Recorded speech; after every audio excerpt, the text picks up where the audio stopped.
What if the most powerful house on earth never truly sleeps? Behind these walls, where John Adams, Thomas Jefferson, James Madison, Andrew Jackson, and Abraham Lincoln once lived and ruled, some never truly left at all. Late at night, footsteps echo through empty corridors. Doors knock without hands. A tall shadow is said to stand silently at the window of the Lincoln bedroom, watching.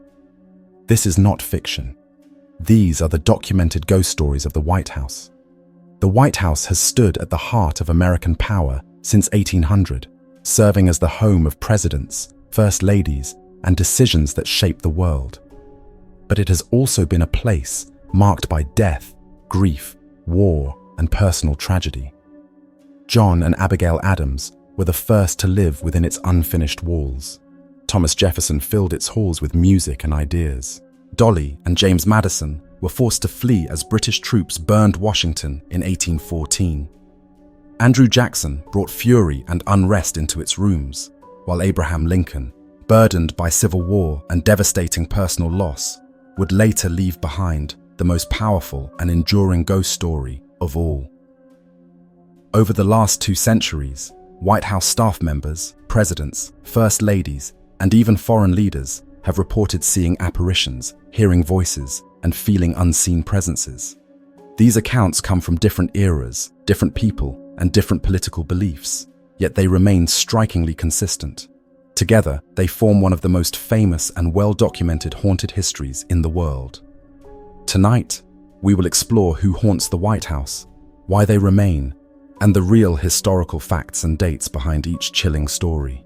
Before we begin, if you enjoy true history mixed with mystery, make sure to subscribe to the channel, like this video, and turn on notifications so you never miss a story history tried to forget. And tell me in the comments where you are watching from tonight. Which country or city are you listening to these White House ghost stories from? Now let's step inside the most haunted house in America. Abraham Lincoln, the most frequently seen ghost.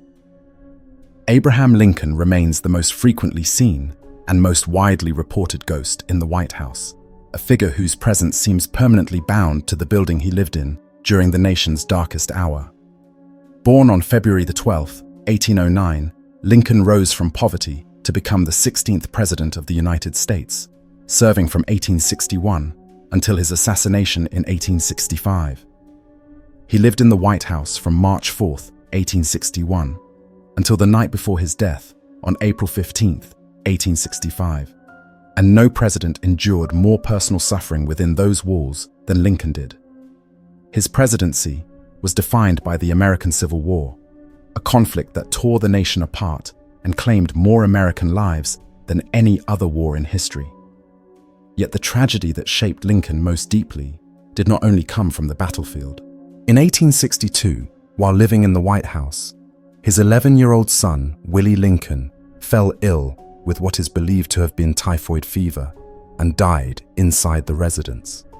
The loss devastated both Abraham and Mary Todd Lincoln, plunging the White House into a prolonged period of mourning, grief, and spiritual desperation. Mary Todd Lincoln, overcome with sorrow, reportedly held seances inside the White House in an attempt to communicate with her dead son. These gatherings, while controversial, created an atmosphere charged with emotion, belief, and unresolved grief. Some historians believe it was during this period that the White House became permanently marked by tragedy. Lincoln himself was deeply affected by Willie's death and was often seen wandering the halls late at night, burdened by sorrow and the unimaginable weight of a nation at war. Those close to him described a man who seemed older than his years, carrying a sense of doom that never fully left him. In April of 1865, just days after the Civil War effectively ended, Lincoln attended a performance at Ford's Theater in Washington, D.C., where he was shot by John Wilkes Booth. He died the following morning, becoming the first assassinated president in American history. His death shocked the world and sealed his legacy as a martyr to the Union. In the decades that followed, reports of Lincoln's presence inside the White House began to emerge with remarkable consistency. As early as the 1870s, staff members described hearing slow, deliberate footsteps echoing through empty hallways late at night. Others claimed to see a tall, thin figure standing silently at the end of corridors before vanishing without a sound. These reports continued into the late 19th and early 20th centuries, long before ghost stories were popularized for entertainment. The descriptions were strikingly similar each time. A very tall man, unmistakably shaped like Abraham Lincoln, often appearing thoughtful, solemn, and deeply serious. One of the earliest notable claims came in 1903, when Grace Coolidge, wife of President Calvin Coolidge, stated that she sensed Lincoln's presence while standing near a window in the White House. She reportedly felt an overwhelming impression that someone was watching over the grounds, and though she could not fully explain it, she believed it was Lincoln. Her statement was not made lightly and was shared privately among White House staff, many of whom quietly admitted to having experienced similar sensations. By the 1940s, reports intensified, particularly during World War II, a time when the nation once again faced existential threat, much like during Lincoln's presidency. In 1942, Queen Wilhelmina of the Netherlands, who was staying at the White House during the war, experienced one of the most dramatic encounters ever recorded. According to accounts, she was awakened late at night by a knock on her bedroom door.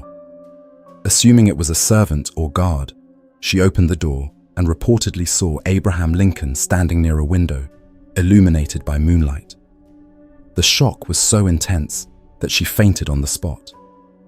This incident was later shared among diplomatic circles and remains one of the most famous and credible ghost sightings in the White House due to the Queen's status and reputation.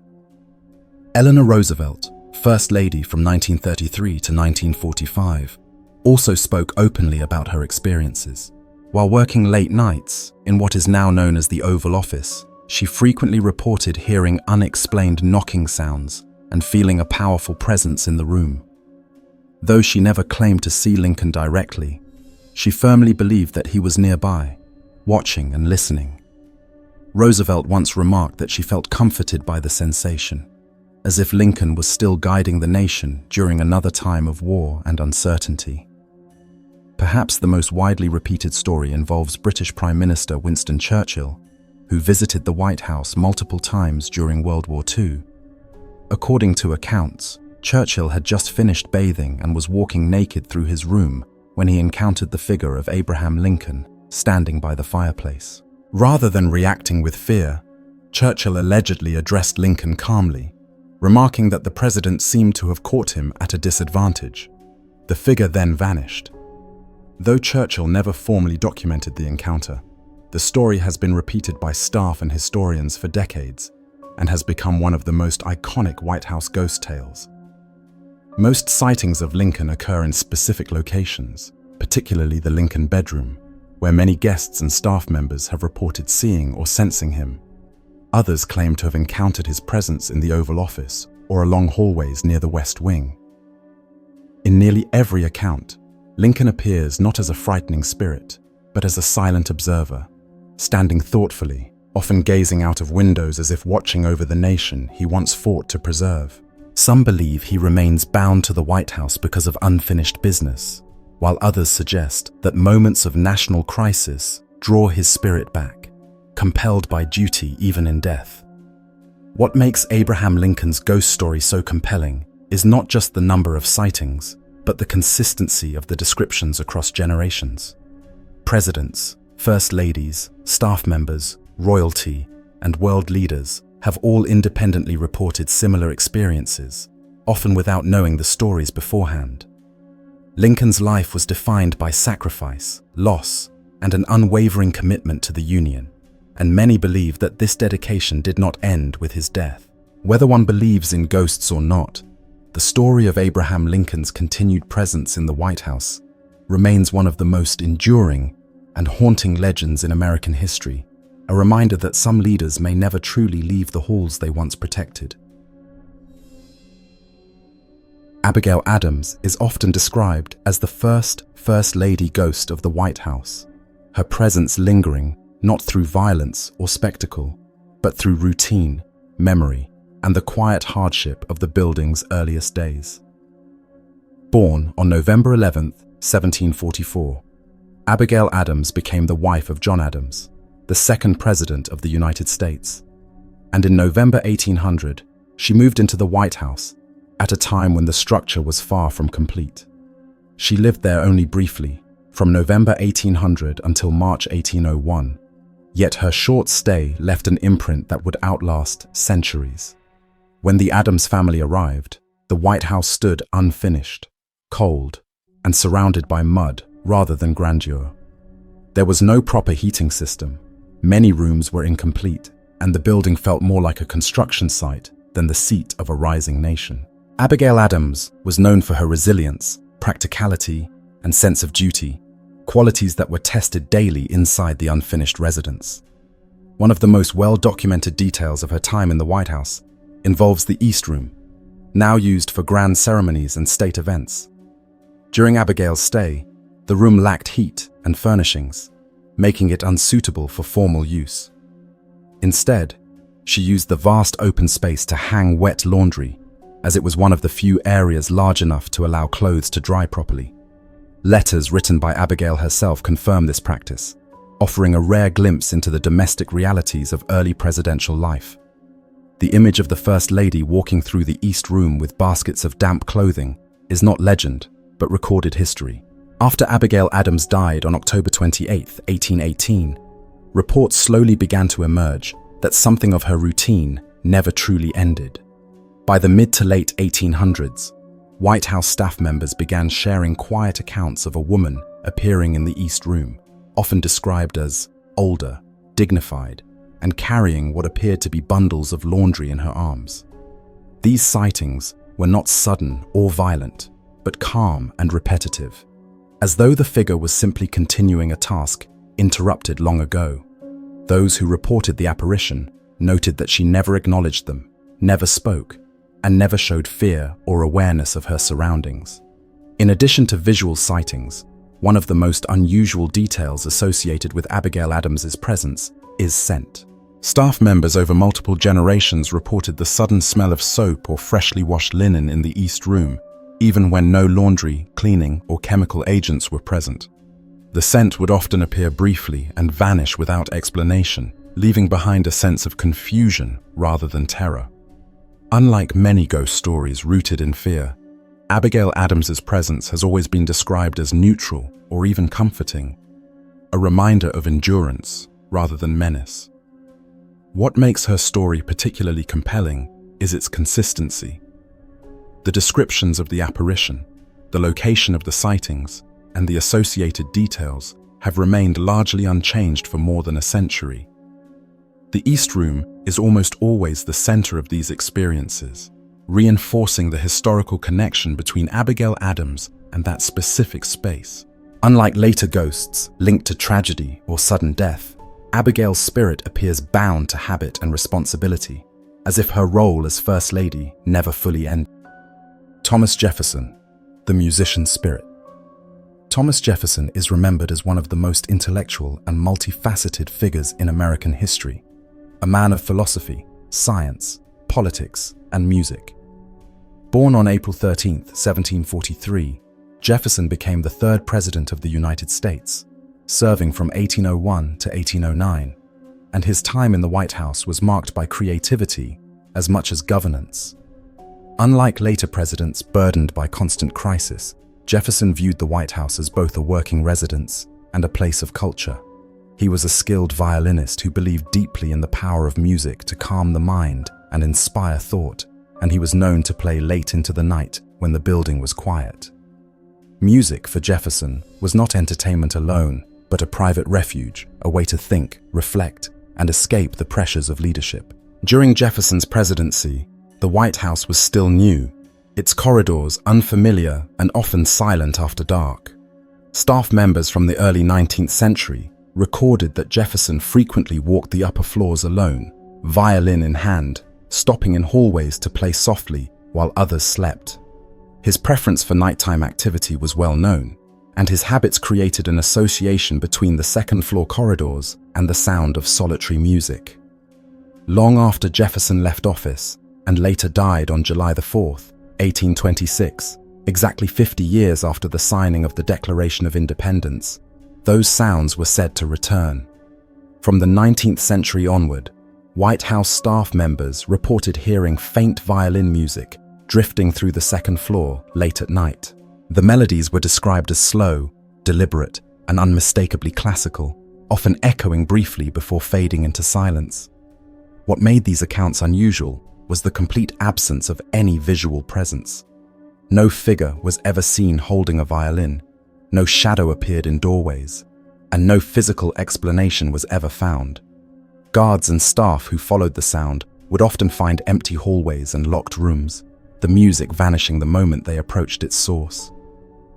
Unlike many White House ghost stories tied to fear or tragedy, Jefferson's presence has always been described as peaceful, almost intimate.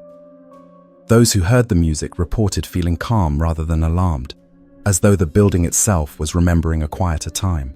The phenomenon did not occur during moments of crisis or emotional upheaval, but most often during still, late-night hours when the White House was at rest.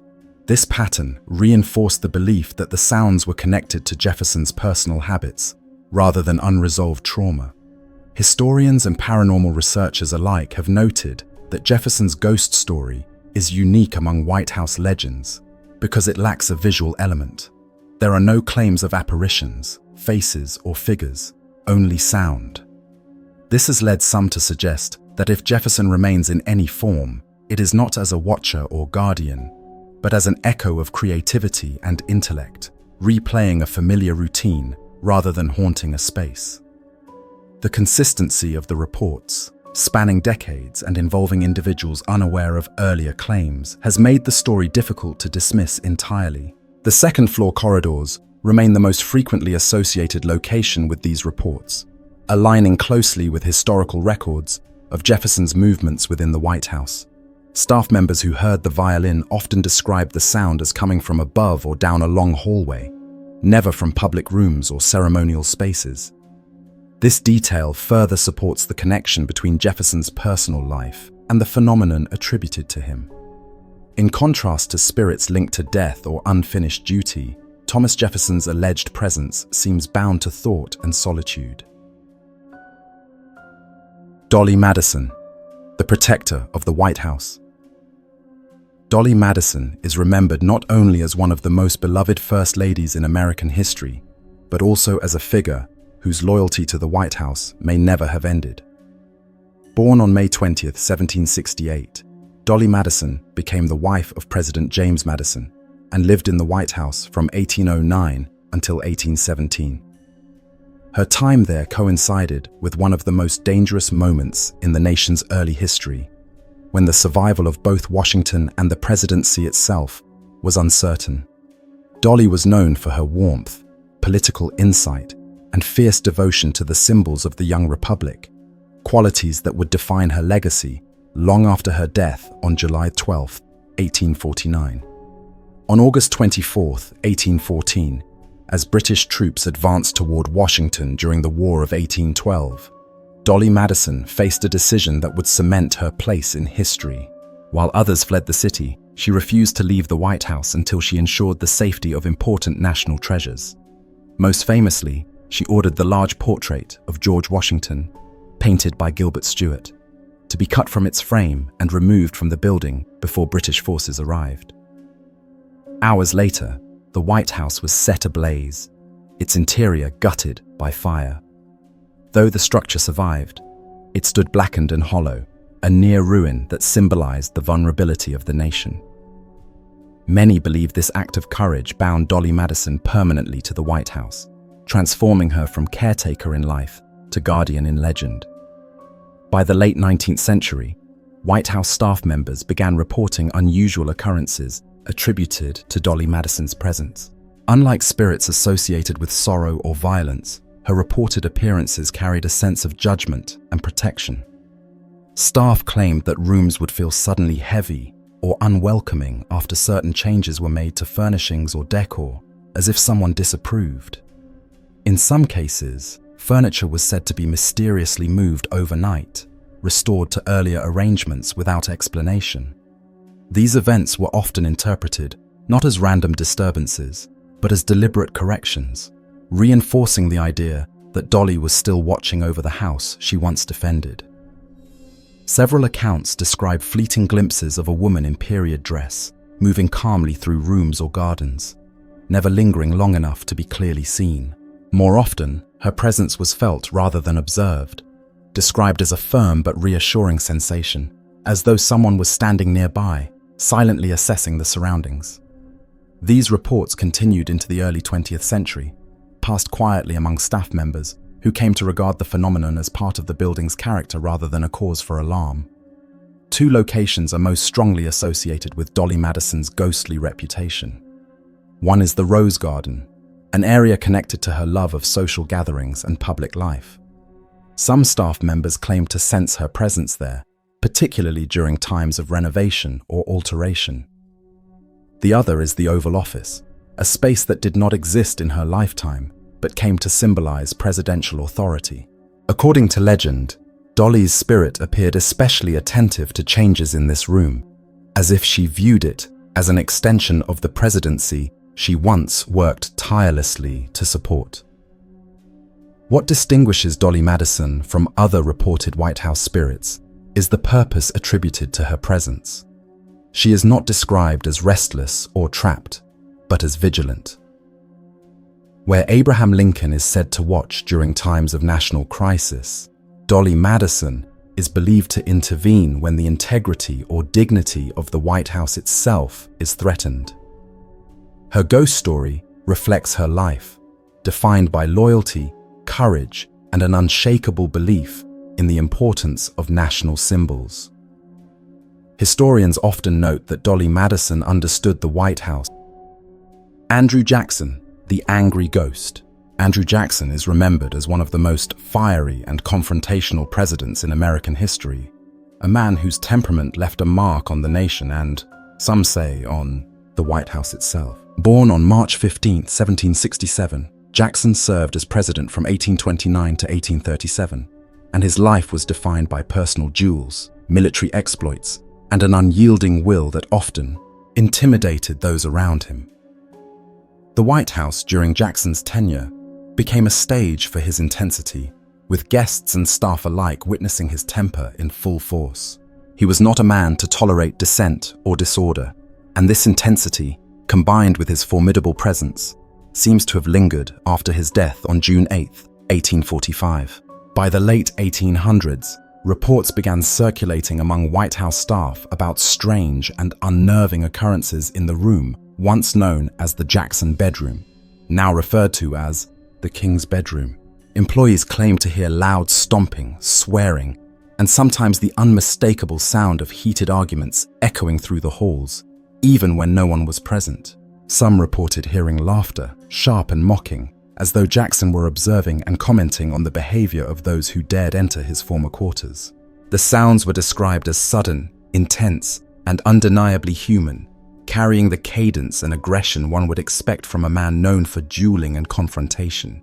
Visitors and staff alike spoke of a palpable energy that seemed to fill the room during these episodes, a presence that could be felt even when the source of the noise could not be identified. Some claimed that doors would slam, furniture would shift slightly overnight, and cold drafts would sweep through the space, all coinciding with periods of Jackson's supposed activity. These manifestations were not merely auditory, they were accompanied by a sense of being observed, as though the spirit was challenging or warning anyone who entered its domain. The King's bedroom remains the primary location associated with Jackson's angry spirit. Staff members have described entering the room for cleaning or maintenance, and immediately sensing a tense atmosphere, as if Jackson himself were asserting control over the space. The reports suggest that his presence is most likely to appear when the room is empty, during the quiet hours of the night, reinforcing the idea that the spirit embodies the same vigilance and dominance Jackson exhibited in life. Unlike the calm and contemplative presences of Abigail Adams or Thomas Jefferson, Jackson's ghost is characterized by volatility. He is not a silent observer, but an active, sometimes intimidating force, echoing the life he led and the authority he commanded. Some historians and paranormal enthusiasts speculate that his intensity may have made it difficult for his spirit to rest, leaving him bound to the White House to continue. asserting the control he valued so highly while alive. What makes Andrew Jackson's story particularly compelling is the alignment between historical personality and paranormal reports. His reputation for anger, loud speech, and direct confrontation is mirrored in the descriptions of staff experiences, creating a consistent narrative that links the man to the manifestations reported in his former bedroom. Whether one interprets these occurrences as supernatural or psychological, they have contributed to the aura of the White House as a place where history lingers in both seen and unseen forms. In this way, Jackson's angry spirit provides a stark contrast to other White House apparitions, where Lincoln and Jefferson may be felt as watchers or companions, and Dolley Madison as a guardian. Andrew Jackson is remembered as a forceful, demanding presence. He embodies the volatile human energy that once shaped the presidency and left a lasting impression, both in history and in the whispers of those who maintain and inhabit the historic halls.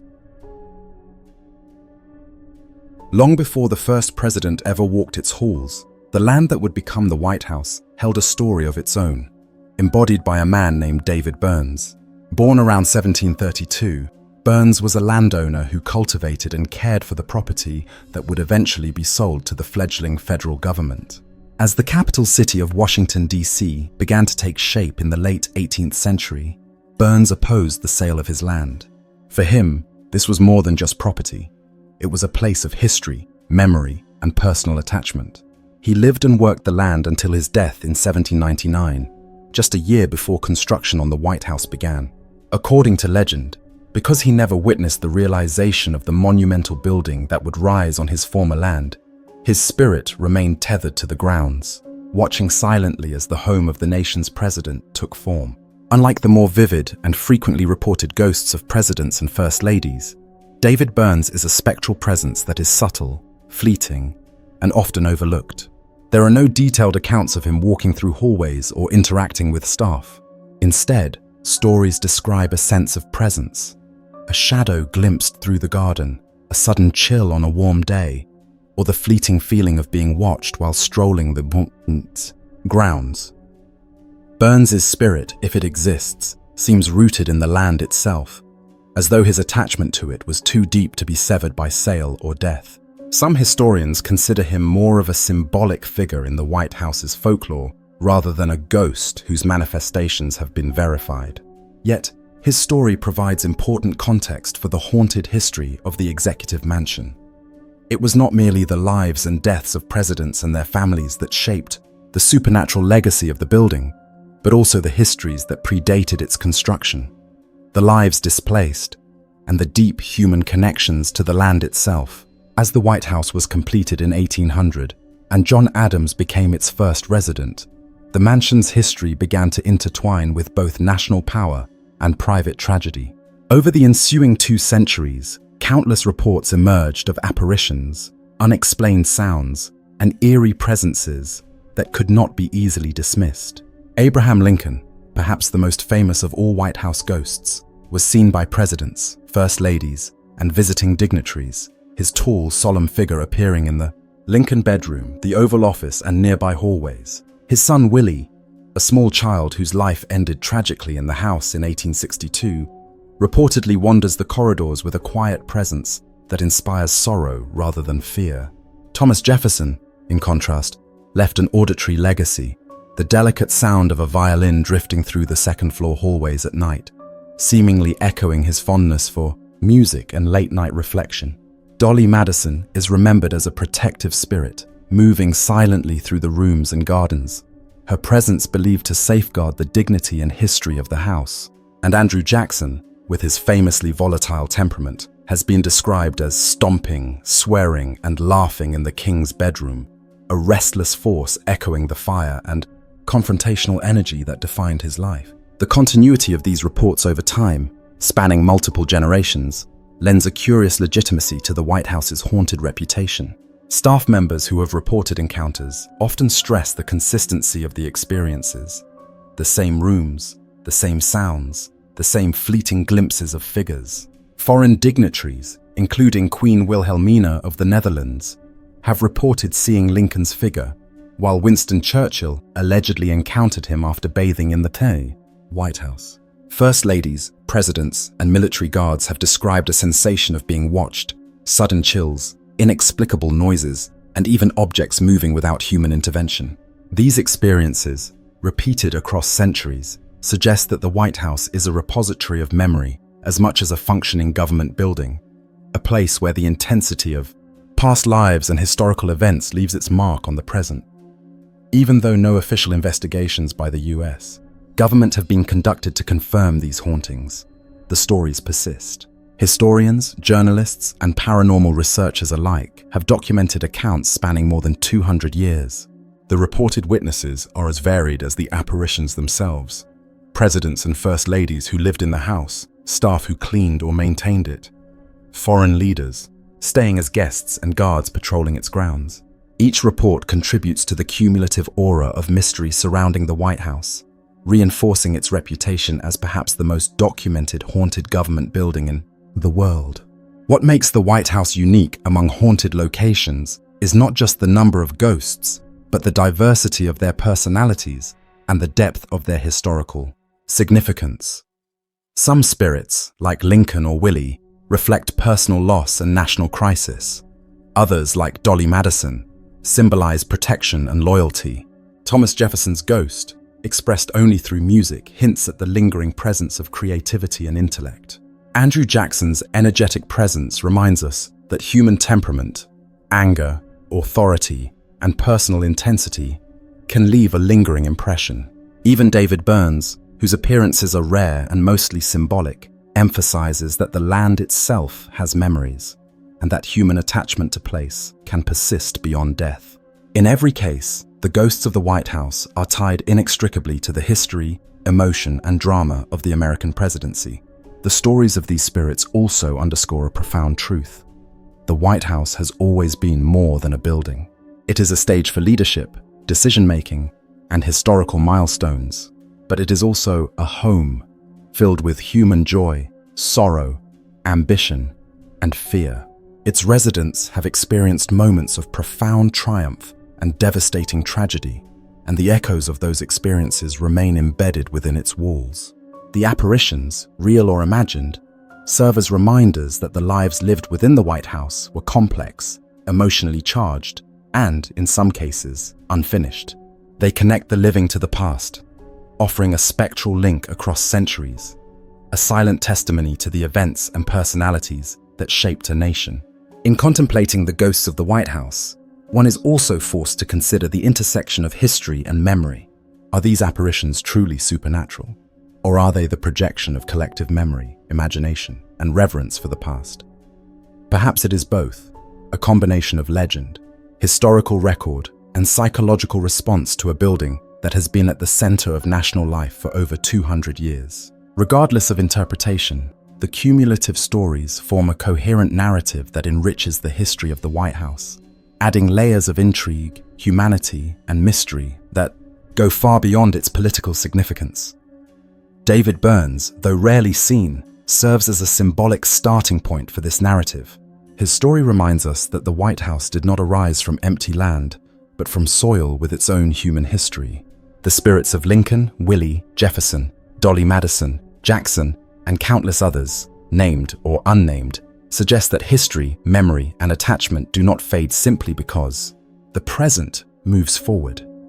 They linger in rooms, corridors, and gardens, influencing how we experience a space steeped in both power and personal history. In the end, the White House stands as a testament not only to American governance, but to the enduring presence of the past. It is a place where history is alive in both tangible and intangible ways, where the footsteps of those who came before can still be felt, heard, or imagined. Power may leave the White House, but history never does. Some presidents leave office, others never leave at all.